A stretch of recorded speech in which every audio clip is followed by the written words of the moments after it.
Tinapay mula sa langit. A daily morning devotion with CRC family.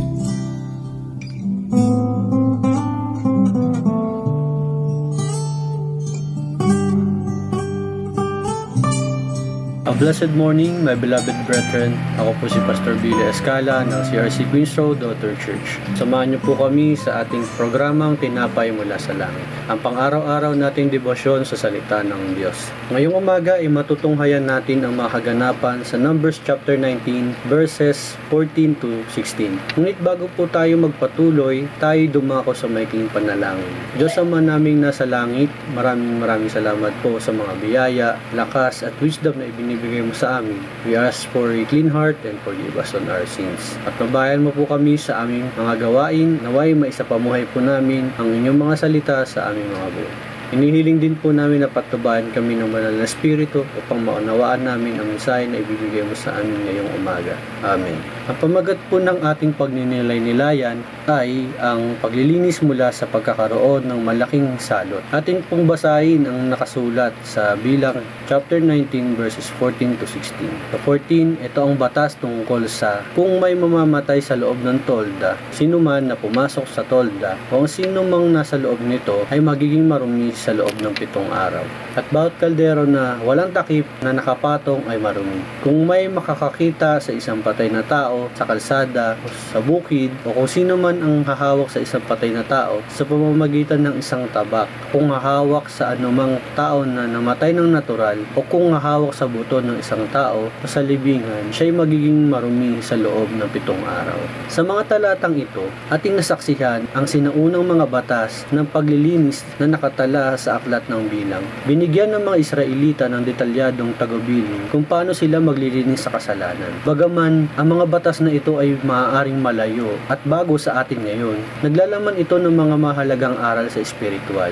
Ang kamatayan sa Biblia madalas na sumisimbolo ng kasalanan at paghihiwalay mula sa Diyos. Tulad ng pagkakaroon ng paglapit o paghawak sa patay na katawan ay nagdudulot ng karumihan sa mga Israelita. Ang kasalanan ay nagdadala ng katiwalian sa ating kaluluwa at naghihiwalay sa ating mula sa kabanalan ng Diyos. Subalit, tulad ng mga Israelita na may prosesong paglilinis, ibinigay ni Jesus ang paraan upang tayo'y malinis mula sa mga kasalanan sa pamamagitan niya. Si Jesus sa pamamagitan ng kanyang kamatayan at muling pagkabuhay ay nag-aalok sa atin ng paglilinis mula sa katiwalian ng kasalanan.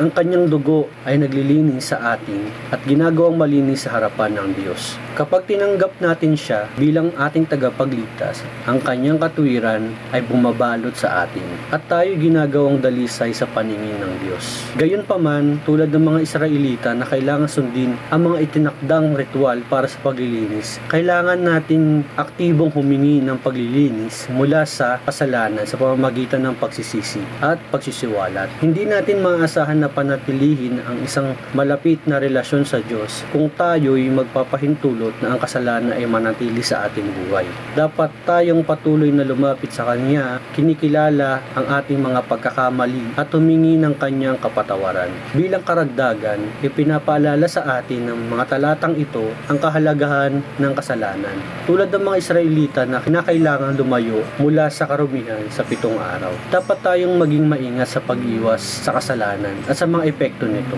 Hindi lamang tayo pinaghihiwalay ng kasalanan sa Diyos, kundi may masamang epekto rin ito sa ating buhay at mga relasyon.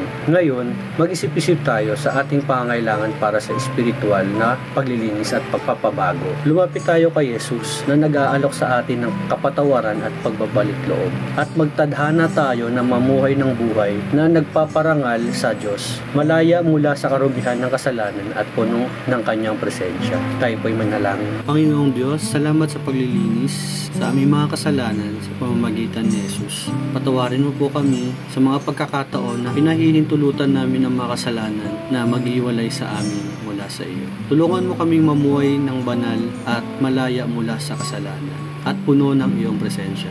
Naway, patuloy kaming humingi ng iyong kapatawaran at lumakad sa iyong mga daan. Sa pangalan ni Jesus. Amen. Maraming salamat po sa inyong pakikibahagi sa ating programa. Lagi po natin pagnilayan ang salita ng Diyos mula sa puso dahil lubos ang magiging kaunawaan natin dito. Muli po ninyo kaming samahan bukas sa pagninilay-nilay ng kanyang mga salita dito sa programang Tinapay Mula sa Langit. Malaya po ninyong i-share ang video na ito upang kayo rin ay maging pagkapala sa iba. Pagpalain po tayong lahat ng ating Panginoon. Magandang umaga.